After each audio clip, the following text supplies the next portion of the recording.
So there I was, sitting, pondering all to my lonesome of what I would do for my next video idea now that I'm back and I'm coming back and doing stuff. I was trying to think of what could I yap about for just a long time. And then the dude classic, sports. I have a favorite soccer team. I absolutely love soccer. If you've listened to my now defunct podcast, I used to play professional soccer to a degree. So that's what today is going to be about. I'm going to talk about my favorite soccer team, which is FC Barcelona, and how they're coming back. I'm going to have to break it down Barney style to all you guys who just don't care about soccer at all. Barcelona is a professional soccer team in Spain in the first division, and they are in La Liga. That's the name of the league that they play in. You probably know who they are if you're not super into soccer. They had Messi. Messi used to play for them, you know. Sweet.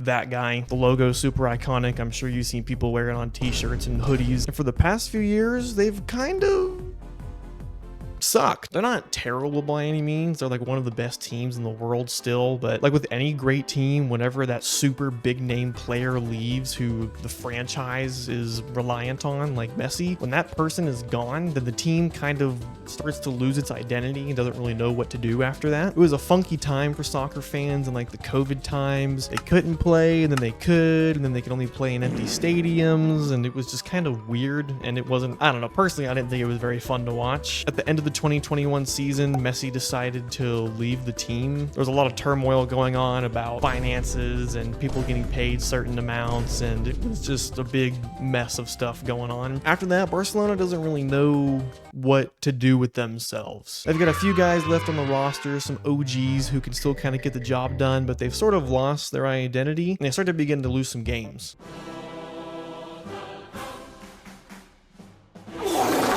This is a team that is like one of the absolute top tier soccer teams ever. All they want to do is win. If you have a season where you're not winning some kind of trophy, that season is a loss to them, technically, I guess. That season is a loss. Even if you're getting in second, third, fourth, it's like, oh man, we did pretty good and stayed up here. It's not enough. You have to win something. You can't go a season without winning something. A concept I know that is difficult for average American sports fans to grasp is that soccer teams in Europe and in America play in multiple tournaments throughout the season. Barcelona plays in La Liga, which is the Spanish league of soccer. They play a 38 game schedule. They play every team twice, and then you get points based off of winning, losing, and tying, and at the end of the season, whoever has the most points wins. They also play in different tournaments throughout the season as well. They play in Champions League, Copadelrey, sometimes the Club World Cup if they're in it. I'm trying to think of other ones right now. I can't off the top of my head. That's all I can really, those are like the big ones everybody cares about. Your league, Champions League, your domestic tournament, which would be Copa del Rey that they play in, sometimes the Club World Cup. Usually people would refer to that as winning the treble if you win the three. It's a great thing to win your league. That's awesome. Then it's another pretty awesome thing to win Copa del Rey, which is when they play other teams in Spain at every division, pro, semi-pro, all the way down the list. And then there's Champions League, where all the best teams in Europe play against each other in another tournament within their season. So you're playing your whole regular season of soccer, and then inside of that schedule, another schedule of another tournament, and then you can have another schedule of another tournament playing another tournament. Barcelona is normally like a top 3 team. They're always in first and second, sometimes third. I can't even tell you the last time they came in a third place at the end of a season. They went through a bunch of different managers trying to find the solution to get things back going up. They actually ended up hiring one of their old players, Xavi Hernandez, to help try to manage the team. Barcelona was in a huge funk. They're in a big crisis of owing money, and then the team is kind of falling apart because the old guard's turning into the new guard. It's a mess. Gets bad. Xavi comes in as an ex-player trying to save the day. He's making new signings, trying to bring some life back into the team and for them to get back to winning. Now, with all this going on and all these problems going on, there's Barcelona's rivals, Real Madrid, another team that's from the top flight in Spain that are from the city of Madrid. Madrid and Barcelona have always hated each other. They have the rivalry El Clasico. It's a regular season game, and it's the biggest match on the planet. It's kind of like the Celtics and Lakers in Europe, but it's way, way bigger than any American stuff. I'm pretty sure an El Clasico match in La Liga, just like a base soccer game brings in more viewers on that day than a Super Bowl does. And during this time that Barcelona is losing, Madrid is just winning everything. They're crushing them in El Clasicos. They're winning Champions League, which is like, there's the World Cup and then Champions League. Like, Champions League is a really big deal. Winning the World Cup is number one, but Champions League is like, if you can't win the World Cup, win a Champions League. They're bringing in lots of young new players that end up becoming worthwhile and helping make the team better, and they're now integral parts of the squad, and they're a successful team still, even though as of this recording they just got knocked out of Champions League.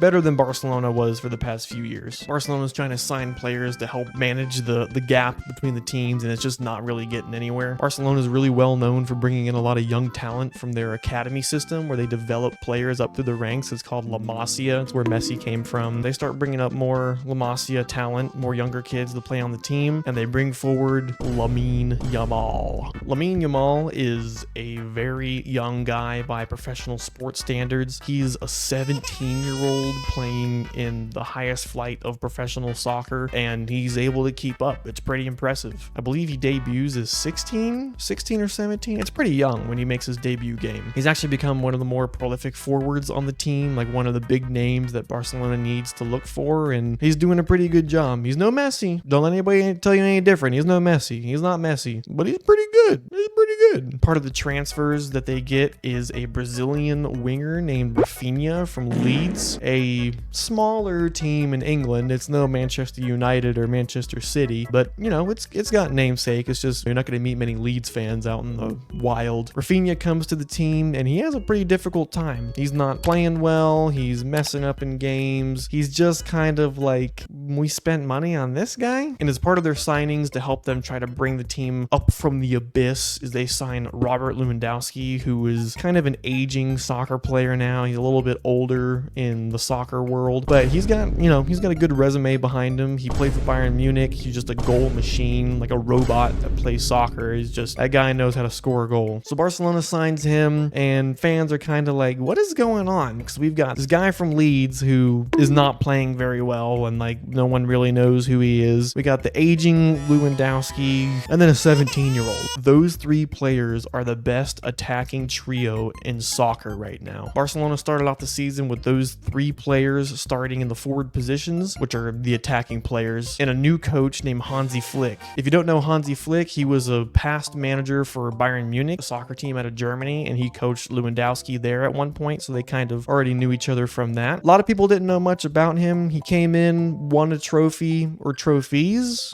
with Bayern Munich, one of the two, and then at the end of the season was just like, I'm good. Smell you later. Wasn't really doing anything for a while, and then Barcelona were like, oh boy, we need someone to help us out of this mess. Xavi's not cutting it. We need to make more money. We're broke. Then they brought in Hansi Flick, and since the beginning of the season, they have been on fire. As of this recording, which is what, May 4th, 2025, they're still in the Champions League. They're still yet to play their second leg with Inter Milan. They're in the semifinals right now, so if they win their next game, they'll go into the Champions League final, which is, even if they lose, if you had asked anybody at the beginning of the season if you thought that they were going to get there, no one would have believed you. You could tell that they're rebuilding, but you didn't think they were going to get that far. As of right now, too, they're still at the top of La Liga, so they might win La Liga as well. And they actually just got done winning Copadelrey, which was an El Clasico against Madrid.